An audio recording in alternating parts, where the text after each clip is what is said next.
I just sent Officer Brown $500 on Cash App for a clearing tonight at 8 p.m.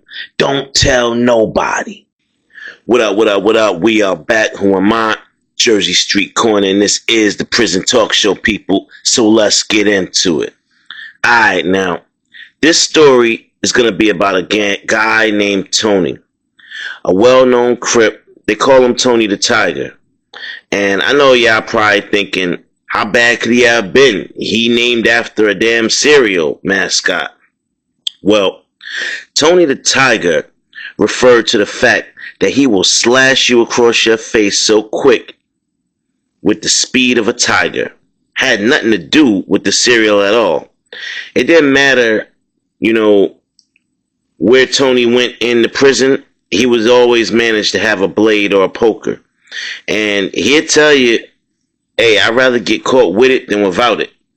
Now, slow down, y'all. Y'all be trying to rush through these stories. I got you. Let's talk about what is slipjacking. Slipjacking is taking advantage of another inmate's slip.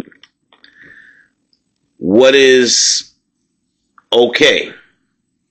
Slipjacking is when another inmate puts a slip in with a CO and another inmate is in the area being nosy and listening to everything, which wasn't uncommon. This prison ain't nothing but snitches, man. I told you that.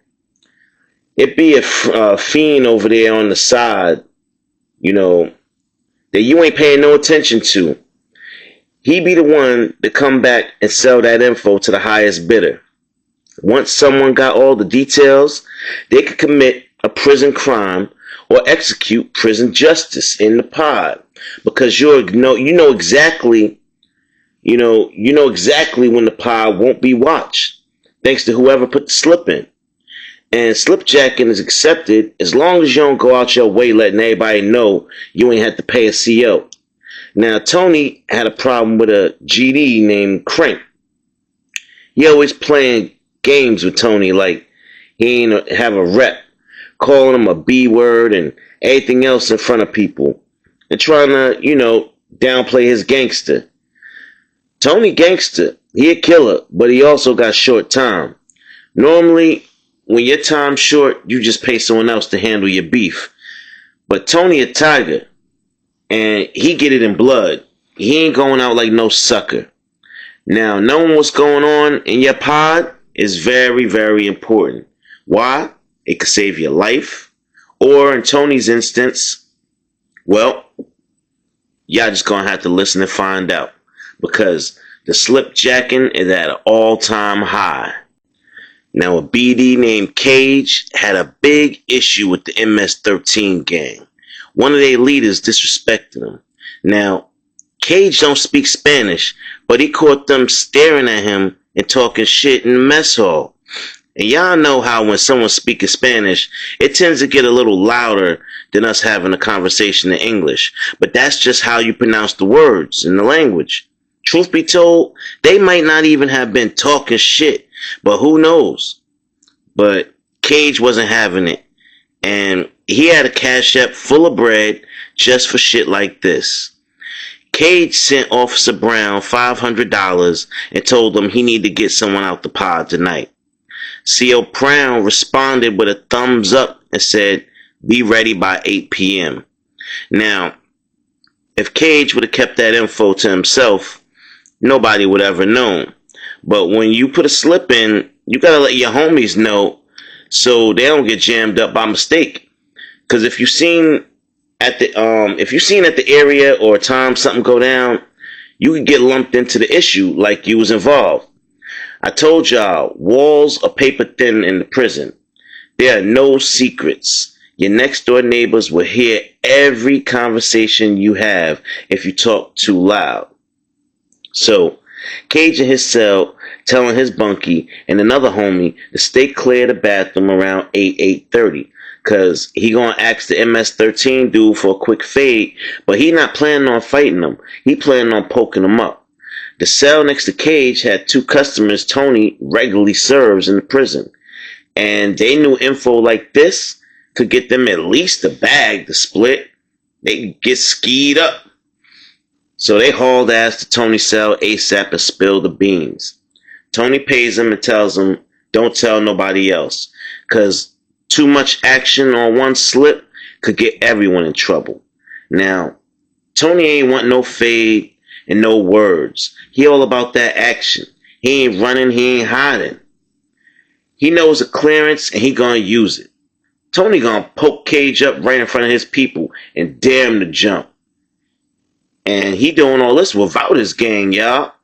I don't think y'all believe or understand me when I say these niggas in prison are always on demon time. Tony don't play cards. He don't roll dice. He don't tell stories. But guess what? He's sitting right down in that day room watching and waiting, because everyone come to the day room at some point in time. And according to the fiends, after 8 p.m., it's go time. Now, Tony gonna have to be quick, because once the other altercation starts, so, it's a timer. Once that altercation starts, so does the timer. Not to mention, that would be the best distraction for him to run down on cranking the GDs when they're not expecting it, when something else is already going on in the prison. So, Tony, he strap up. And when I say strap up, he get his papers, magazines, start tying them to his chest, tying them to his sides. He protecting his vital organs. That's what you do when you're getting ready to go to war. Because like I said, he about to go into a whole den of GDs. He going bringing it to him. He gonna bring it wherever they at. Now, of course, if his gang catches wind of this and sees what's going down, of course they gonna jump in and help immediately. But Tony is a stand-up guy. He ain't tell his gang because he don't want nobody getting cased up in case he get cased up. He on his own. He just can't take it no more. This dude playing with him too much, and fuck this short time shit. So it's around 7:45, and Tony got that thing gripped in his hand, in his pocket, and he got eyes on Crank. He see him sitting over there, chilling with his homies. They playing a game of cards, and he thinking about it. What he gonna do real quick? What he gonna do? What I'm gonna do? He said, you know what? I'm just gonna run up and start jabbing him in his neck. As soon as I hear the first commotion happen, I'm running up when everybody twist their neck to see what happened, and I'm banging him in his real quick. And the clock hits 8 p.m., y'all. All you hear off in the distance is, oh, stop, I can't speak Spanish, y'all. I'm sorry. No disrespect. As soon as Tony heard that, he got up, ran over there real quick, pulled that poker out, bang, bang, bang, bang, bang. He jabbed the old boy in his neck about 10 times, left it in him, and ran. They barely saw who it was that did it, because everybody was, scrambling to see about the other commotion. They barely noticed old boy got stabbed in the neck, and nobody noticed exactly who did it. So, at this point, Tony got away with it pretty clean. Now, 2 things happened that day that definitely weren't supposed to. For one, the dude Crank got seriously injured, almost unalived. And 2, well, let's just say, I guess the MS-13 was talking about Cage. They had already planned to take him out. Yeah. Now they went through another CO that they had on their side and had a clearing to do what they was going to do.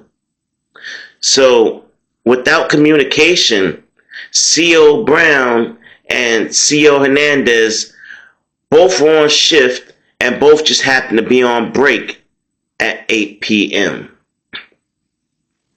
Now, I know y'all like, what's the odds of that happening?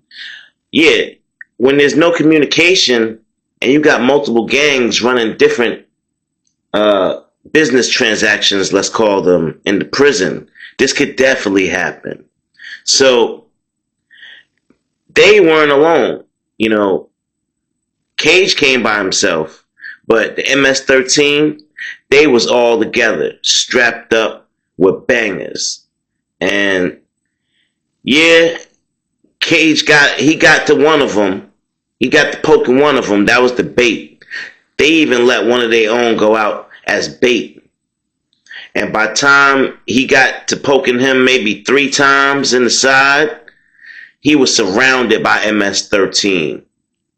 And when I say they jigged him up, jigging him, calling him all types of shit.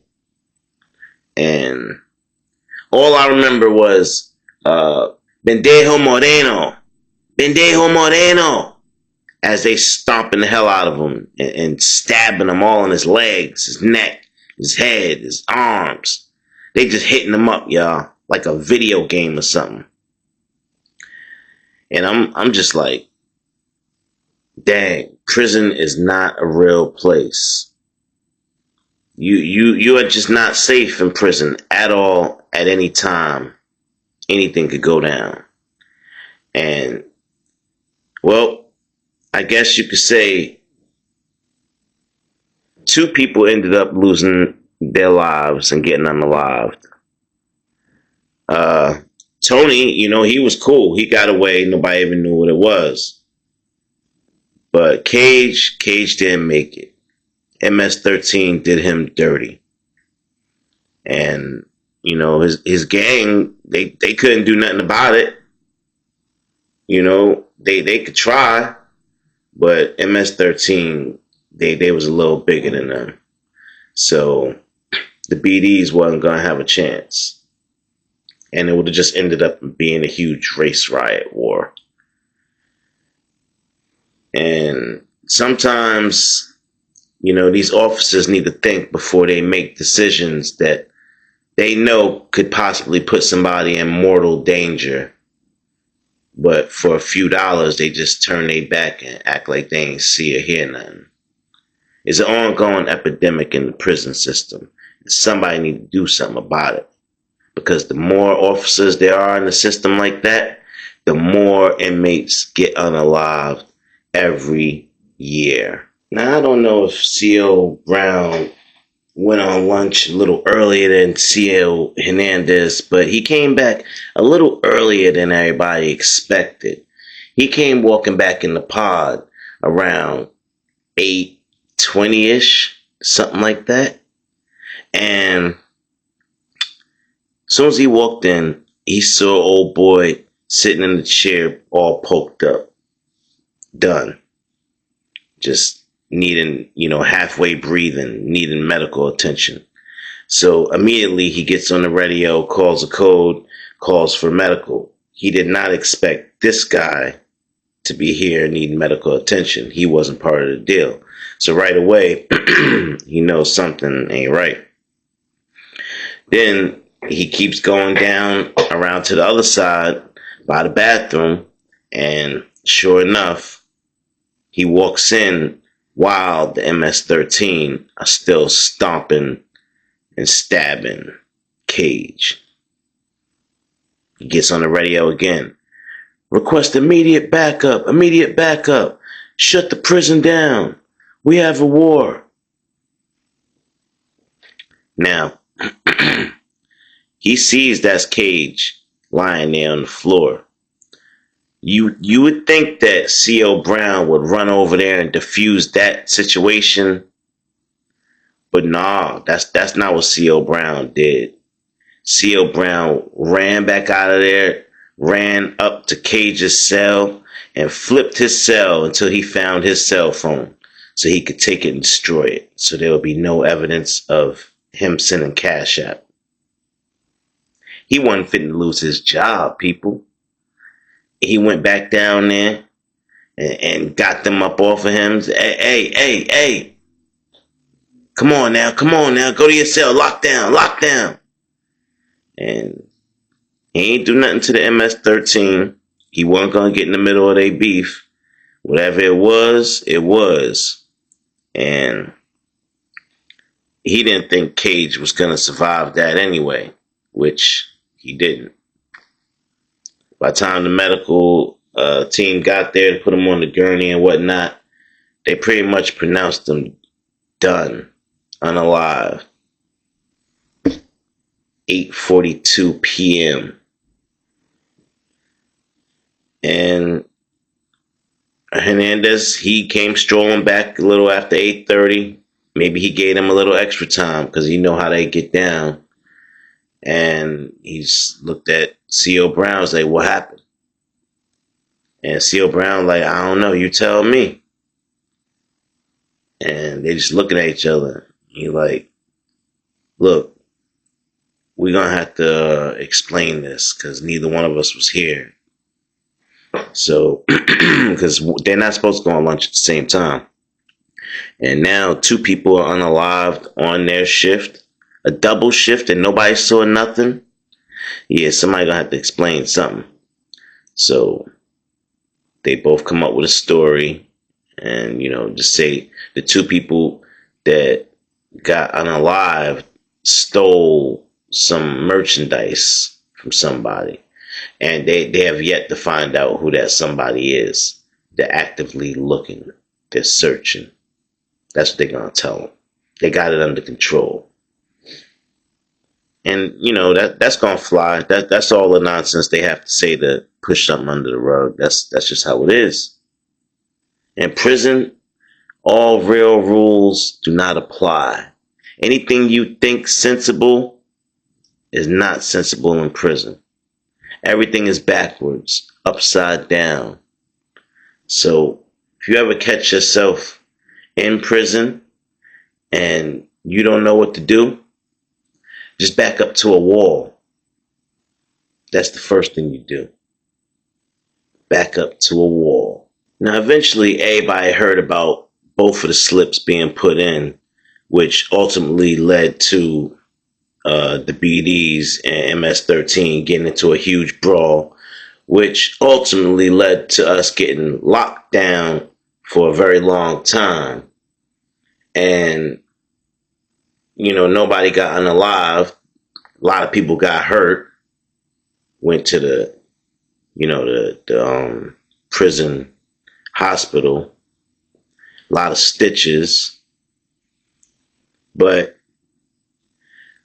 I don't understand how the both of them trusted 2 COs with their lives, pretty much. One person actually lost their life trusting a CO. So that's where, things get in the gray area. You use them for what you can, but not things that you shouldn't, if you follow my drift. Do your dirt how you going to do your dirt. Don't involve no damn CO because it's something bound to go wrong. Now, not saying that the COs had anything to do with anything that happened, but 2 COs on lunch at the same time, so nobody's watching these reckless inmates. Nobody's watching the gorillas and the killers. They just wandering around the pod, poking and jabbing, sticking, doing whatever the hell they want. Uninterrupted. 30 minutes